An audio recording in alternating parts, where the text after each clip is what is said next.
this is Nick Walker, and you are listening to Mind Over Motor. Today we're going to talk about the McLaren Speedtail. It dropped last week, and it's been all the hype, all the craziness, as with any new hypercar that comes out. Everybody's sharing their opinions, some good, some bad, for different reasons. So I figured I was going to throw mine in here. So let's take it away here. So let's start with what this car is. This car is McLaren's newest hypercar. They've had a few. Recently has been just the P1 and the Senna, which I separately sort of agree is a hypercar and sort of don't. But in terms of their special operations, those are their hyper series or their super series, not super series. Those are their hypercar series cars. I forget exactly what they call it. But so this is the new deal. It has 3 seats, like the original F1. Many homages to the original F1, and really their the long tail design is reminiscent of the McLaren F1 GT long tail. So they're kind of hailing this as the replacement for the F1, calling it like a Hyper GT, just like an ultimate type of road car. And, it's capable of 250 miles an hour and all of that. Like, it's similar in basic concept to an F1. And I think they're sort of saying that this is finally carrying on the royal bloodline that the McLaren F1 set up, in the early 1990s when it came out. So, all right. So I want to start by saying I do not consider myself a hater of this car. However, I do have some criticisms. I like this car for what it is. And in terms of McLaren special operations of the type of hypercars they've been doing, I think it's fantastic for that. I mean, I think it's really something special. The the shape. I'm looking at the side profile right now. It looks unbelievable. It's just like this real swoopy teardrop, elongated kind of shape. It's unreal. The styling, I'm a little, so like the shape overall is beautiful, but the styling itself is, I don't know, it's a little bit plain to me for what this is, but I think the shape kind of makes up for it. And those wheel covers, I think, are kind of odd because, the Koenigsegg's and the Bugattis don't need that to top 250. So what the hell are those doing there? Just saying. So, this is a great car, but I will say it's clearly a kind of a parts bin effort in some ways. It is 720S based platform-wise, which, they got to do what they got to do. But again, keep in mind, if they're going to hail this as the bloodline of the McLaren F1 and not just inspired by the McLaren F1, those are two completely different things. One is, this is the most royal of royal automotive bloodlines, right? In terms of hypercars. Yeah, those are kind of two different ball games there. As a more like as your sort of like standard sort of, what's weird to say that about hypercars, but yeah, there's a lot of them nowadays, isn't there? As a sort of like more standard hypercar formula of like just like a supercar among supercars, this fits the bill great. But they haven't announced the exact powertrain yet, but as essentially all things point to essentially like, I guess, a 720S 4-liter V8 based, maybe with more boost or the Senna spec or something, or even higher boost than that, with the P1 derived power, hybrid powertrain. So if with those ingredients, it's gonna sound like every other McLaren, like it's gonna, it's the same basic engine, even if it's a different state of spec, and it's gonna sound basically the same. And these are a lot of parts bin things. And it's a very special car, but the pieces that make it up aren't as special. And I think that for me, if we're talking about the F1 successor, that's where this falls off the bandwagon. So you got to go back. What is the F1? The McLaren F1 was designed to be the ultimate road car, super sports car for the road, by the McLaren executives like Gordon Murray, Ron Dennis, all them, and they built it without compromise. And it didn't do very well, in terms of sales and stuff like that. They actually didn't initially limit production to the degree it was. They just wound up only selling 106 of them, 65 road cars, I believe. The car literally was uncompromised in every single way for the time. It was the ultimate road car for a long time. Yeah, well, not until I think the Bugatti was the one that beat it. So, like, over 10 years after it came out, it was still the fastest car in the world. And it's still the fastest naturally aspirated car in the world. And I don't think it's ever really going to get beat. Because, everybody's going to turbos now. It's an amazing achievement. But the fact that, it had its own engine from BMW, a unique engine. Really everything about it was unique. They spared no expense. This was not a parts bin car at all. This was a car that, they lined the entire engine bay with gold plating because that was the best heat reflecting material. That's the kind of stuff, that's the kind of stuff I expect from a car in that lineage, because the McLaren F1 set the baseline. That's what this is, right? There's nothing parts bin about that.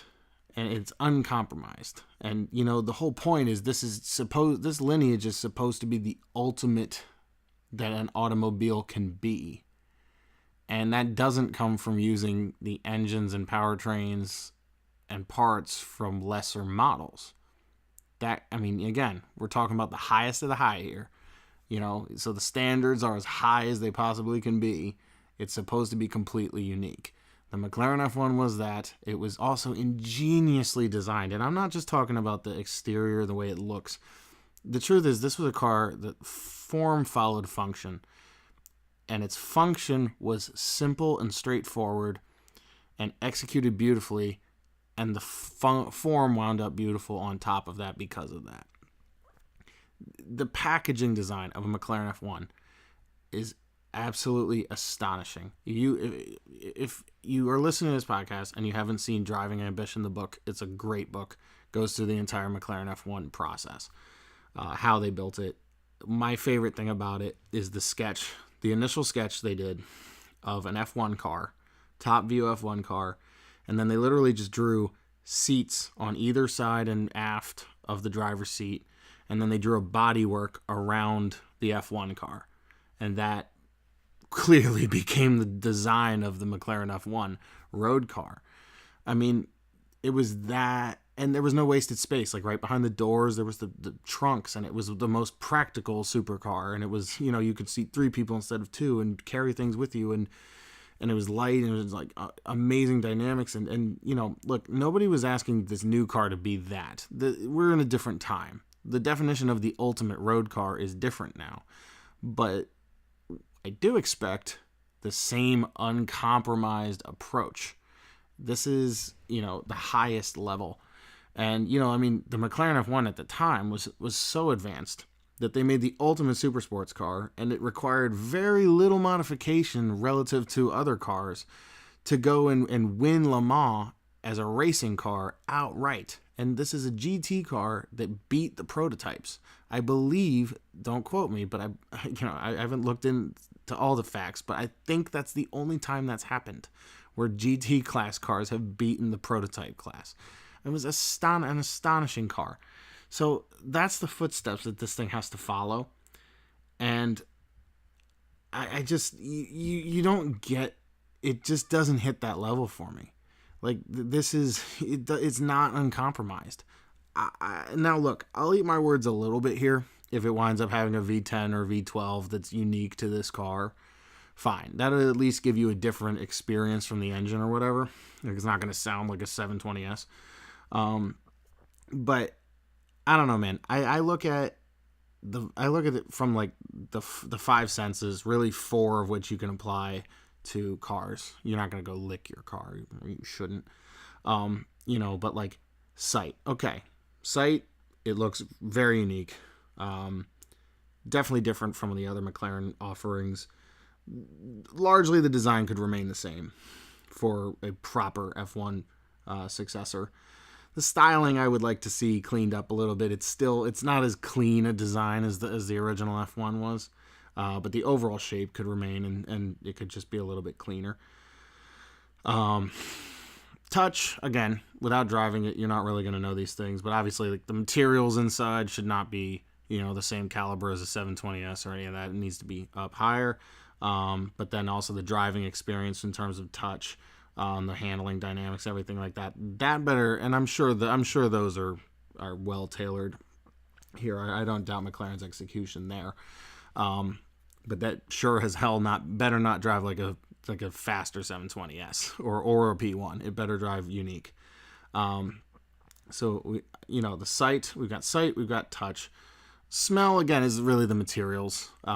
It just better have higher grade materials and not be the same as like a 720S. Like, side note, one of my biggest disappointments personally was like I got in a Nissan GTR for the first time and it smelled like every used Infiniti I'd ever been in. I was like, yeah.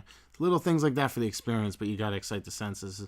But then sound is a huge one with cars, right? So if this really does have like the P1's engine or the 720S engine, it's gonna sound the same as those cars. And that just, compared to the F1 and how epic that thing's V12 was, I mean, how unique it is. That engine does not sound like any other V12 out there. If you hear those cars go side by side and you know what a McLaren F1 sounds like, you can pick it out. This thing, it would be a huge travesty if this thing sounded like every other McLaren. And I don't think it should have a V8. I think this level warrants a 10 or a 12 at this point. It can still be turbocharged, whatever. It just needs to be different for the sake of being different and for the sake of being better. And, the price is like $2 million and change or whatever. Honestly, if I get like, everyone's like, oh, well, manufacturing, McLaren's only so big of a company. It's really hard to make a whole new engine and blah, blah, blah. Look, this is the top of the top, dude. Like, do it and triple the price. People will pay it. They're only going to make 106 of these things. People would pay that for a $10 million car. If it was totally unique and like totally like, the same exact ideology as the original F1 in modern times, this is not that. And I think they cheaped. Honestly, $2 million. When I saw the price, I was like, that's it.